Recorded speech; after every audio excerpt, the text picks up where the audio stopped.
Hey, good afternoon. Welcome to today's edition of the Coal Scene. I'm Chris Hamilton. I'll be your host over the next 27 minutes or so.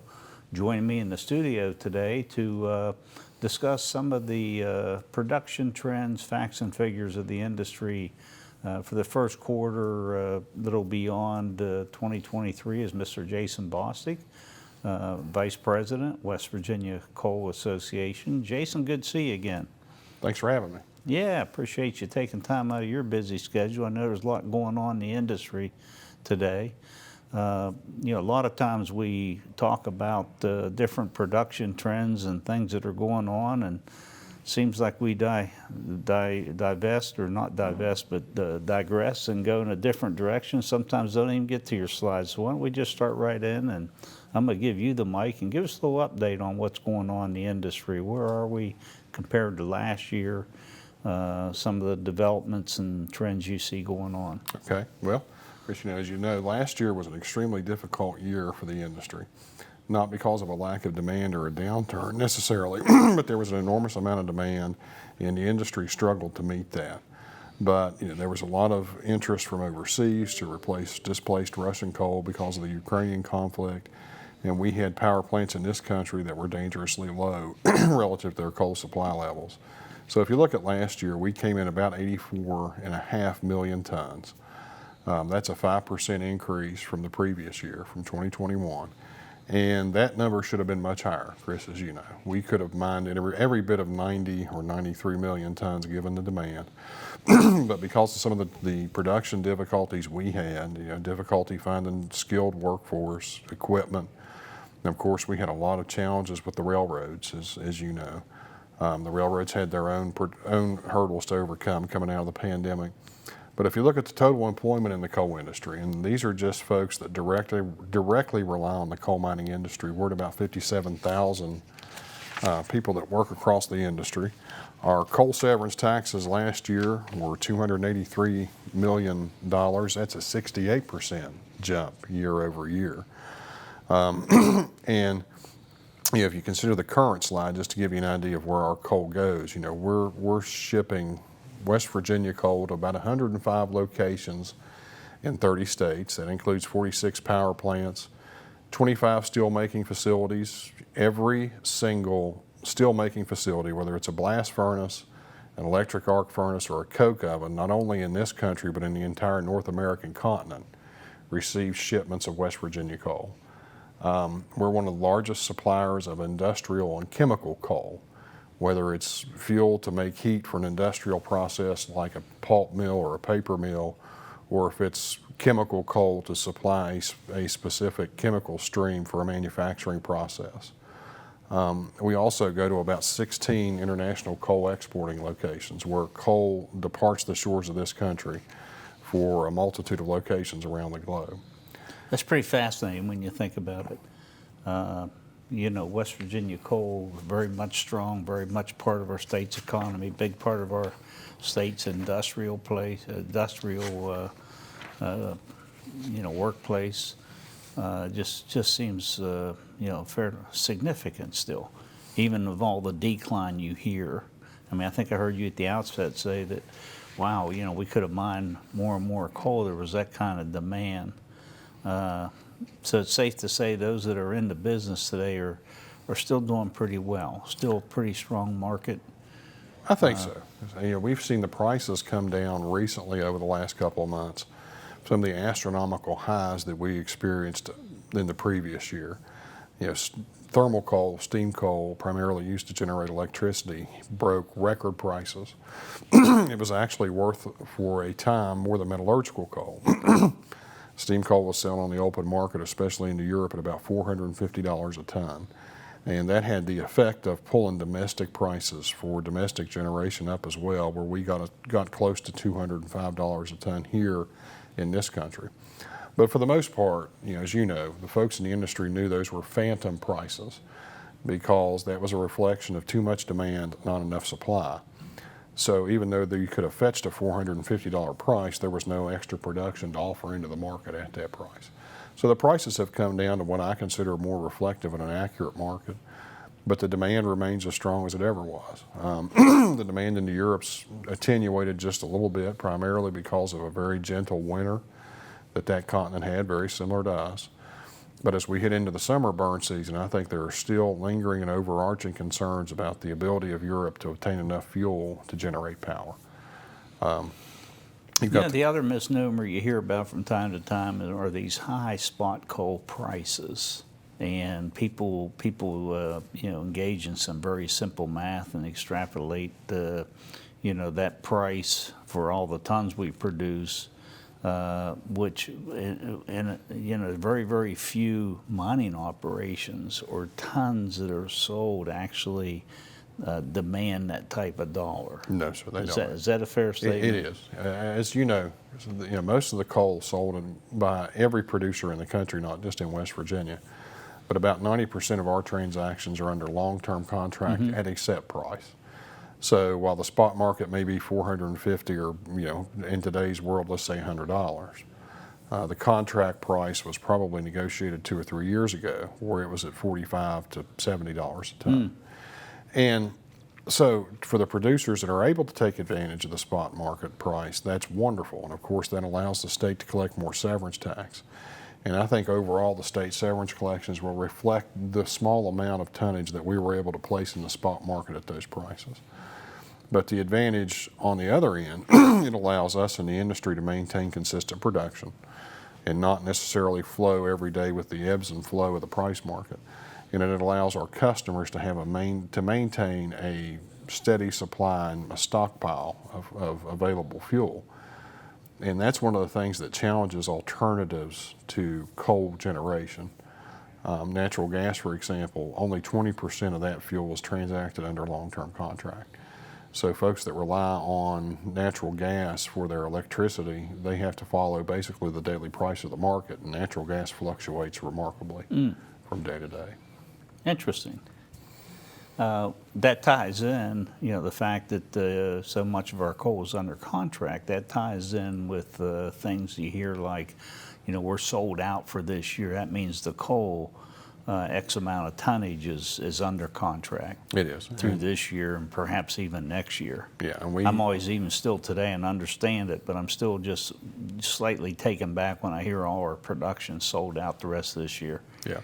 And so again, that allows stability back to the mining operation, to the employment levels, but also allows us to manage our logistics of transportation, the barges, the railroad cars, the trucks, and so forth, so on. But I think that's also reflective of the fact that, despite the attempts to bring the industry back and to meet this high demand, we're struggling to do that. But I think the other thing that's really indicative from a policy standpoint is the more that folks try to eliminate coal as a source of energy, whether it's domestically or around the world, the more that it demonstrates its resiliency. Yes. No question. There's some interesting slides we're looking at here, these pie charts. Yep. Is that showing the breakdown of met and steam and export? The export primarily? and the specific industry components, whether it's domestic thermal or domestic metallurgical. And West Virginia is the nation's largest, still the nation's largest second supplier of coal behind Wyoming. But what makes West Virginia so interesting and so unique is, unlike Wyoming, we have metallurgical and steam coal. Wyoming's just steam coal or thermal coal used to generate electricity or heat.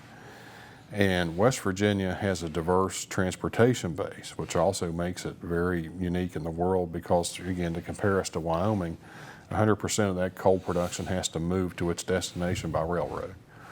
We're in West Virginia blessed with access to navigable rivers, so we can move some of our tonnage by barge, which allows us to balance the transportation demands, and that came in particularly useful last year and over the summer of last year, when the railroads were struggling so bad with their system challenges. So we were able to keep the power plants that relied on West Virginia coal here domestically fairly well stocked. Some of the power plants in the Midwest and in the West that just rely on Wyoming or Powder River Basin coal were running extremely short. Now, we had fuel shortages in the eastern half of the country too. The plants that we supply in South Carolina and North Carolina are railroad bound as well. So some of those folks had delivery challenges as well. Interesting. You mentioned that we have about 13,000 direct mining jobs today, and those are enhanced by all the contract jobs, the mine reclamation jobs, the technical and support jobs that are out there. What we coined a phrase here earlier this year, 50,000 strong, because that's about the number of West Virginians that show up at a mine site every day. You know, hardworking, state residents. That would also include our 8 coal-fired electric generating facilities and all those workers there as well. Yeah, the total number this year, Chris, came in a little higher than what we expected, last year going into 2023. Came in a little higher than expected. It's actually 57,000, almost 58,000. And that's an expansion of about 10,000 over where it was in 2021. So you can see our employment levels have grown as the industry's trying to expand and try to meet the new demand.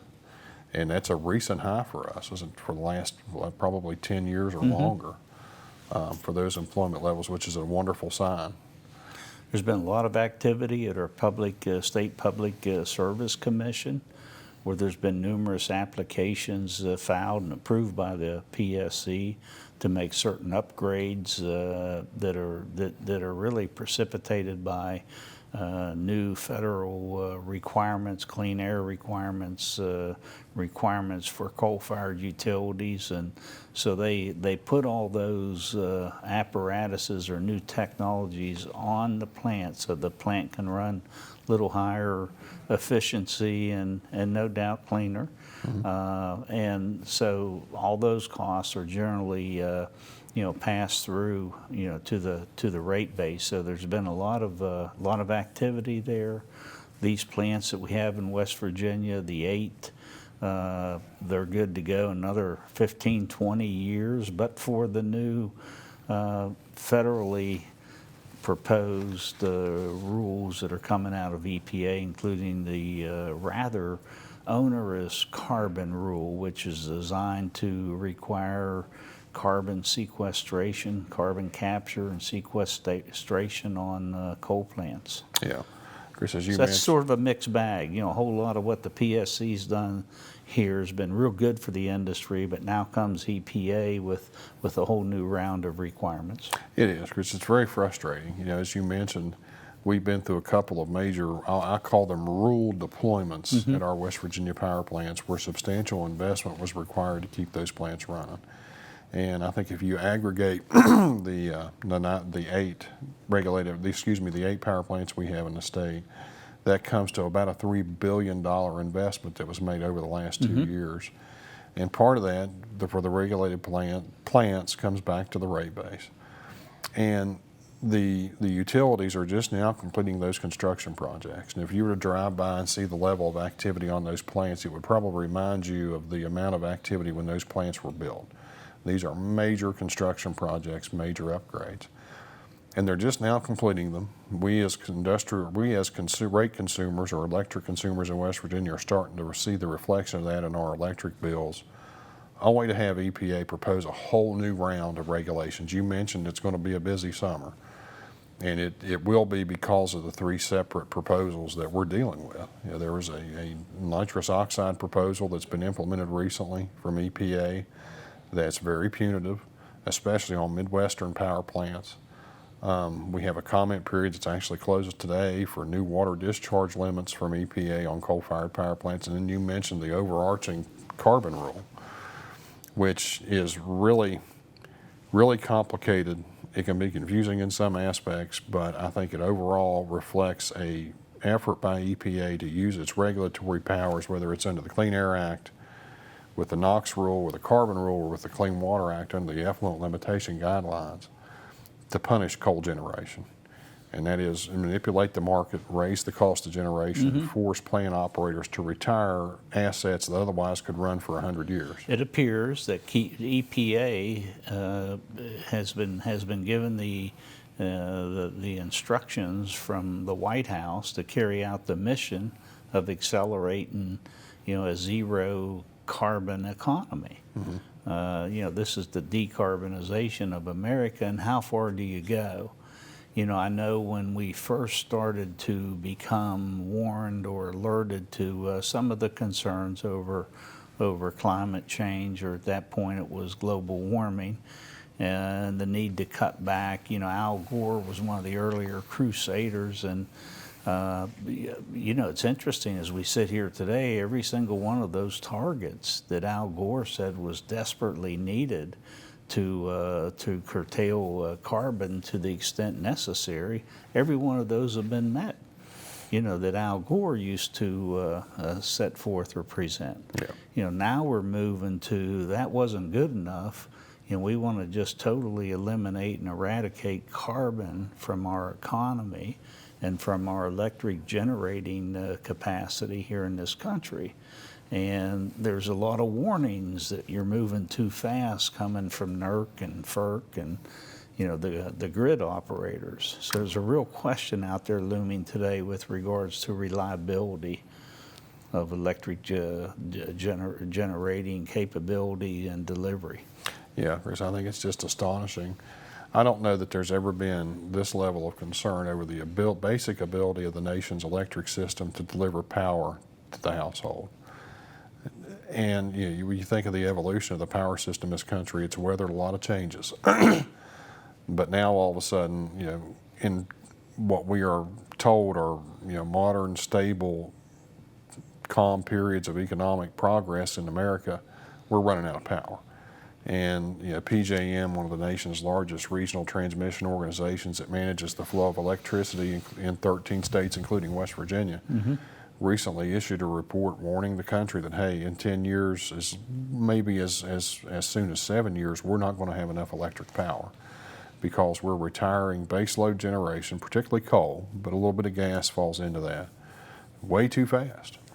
And actually, all three FERC commissioners, the Federal Energy Regulatory Commission, which is kind of the overarching federal agency that's supposed to watch power generation, testified before Senator Manchin's Senate committee earlier this month. And all three of those commissioners issued warnings that we're headed for a grid reliability crisis.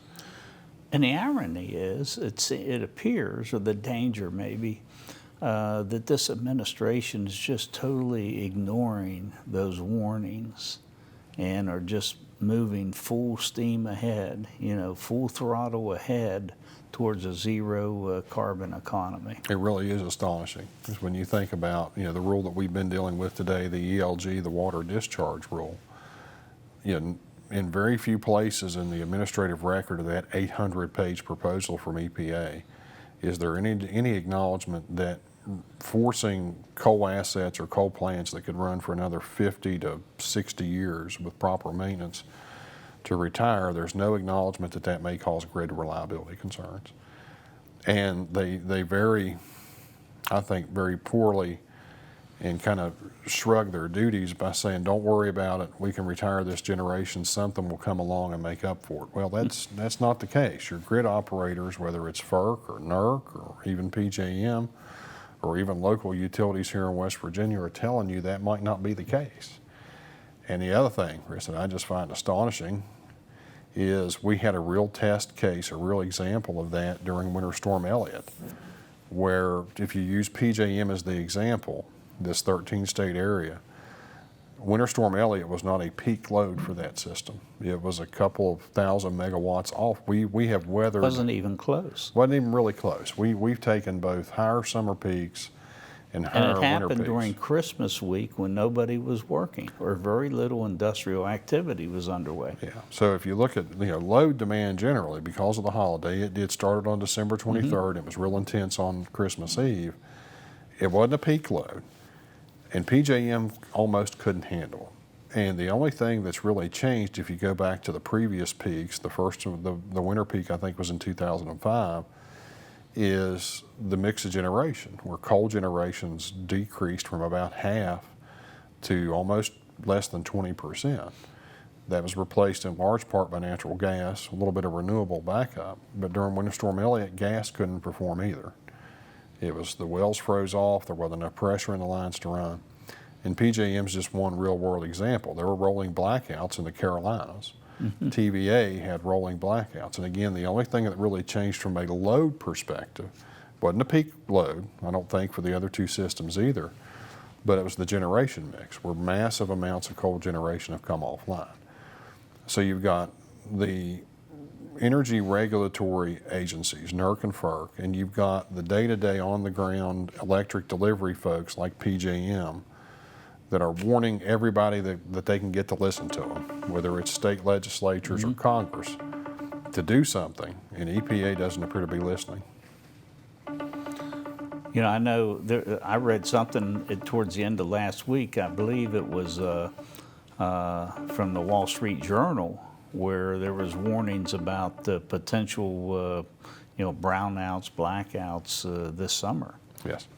I mean, here we are again. Typically, summer has over the years become the more digestible of the peak system, or the peak loads on the system.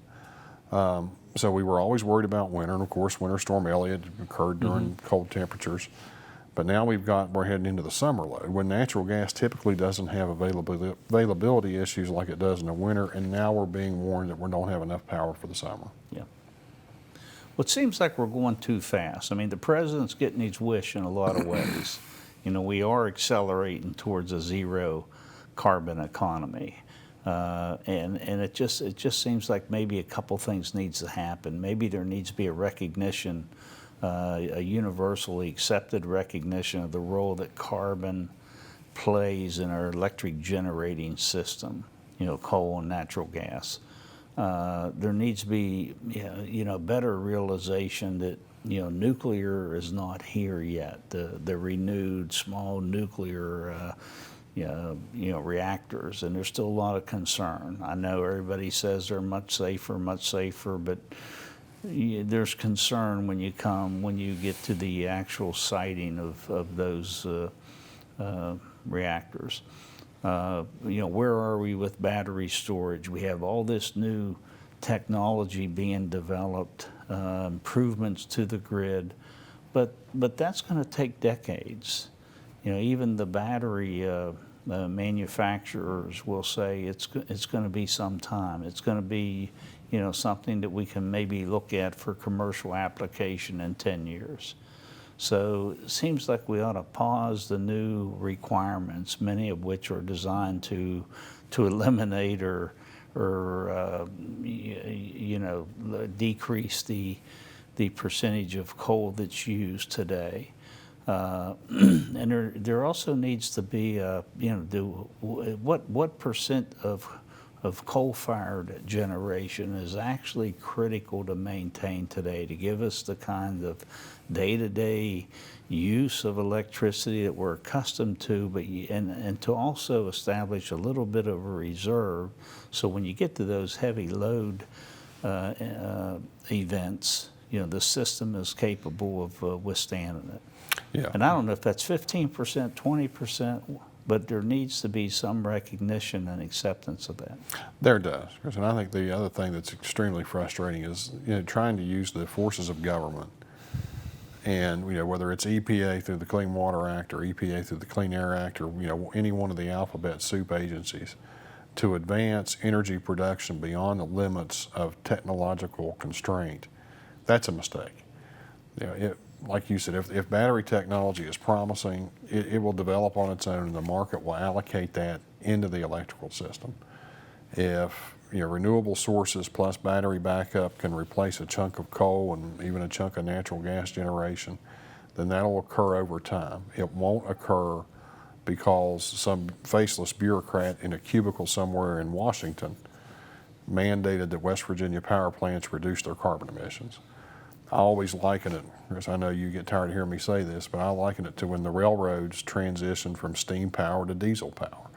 They did that because technology advanced and because the economies of the switch were too strong to ignore in terms of energy savings and production savings and horsepower produced per man hour worked. But the government never once told the railroads, you have 5 years to complete a switch from one fuel to the other. It just happened naturally. That'll happen with the energy market. We've seen that over the years. There was a time in the 70s when we expected, late 60s, early 70s, when we expected the energy production in this country to shift from coal and gas and oil at the time to nuclear.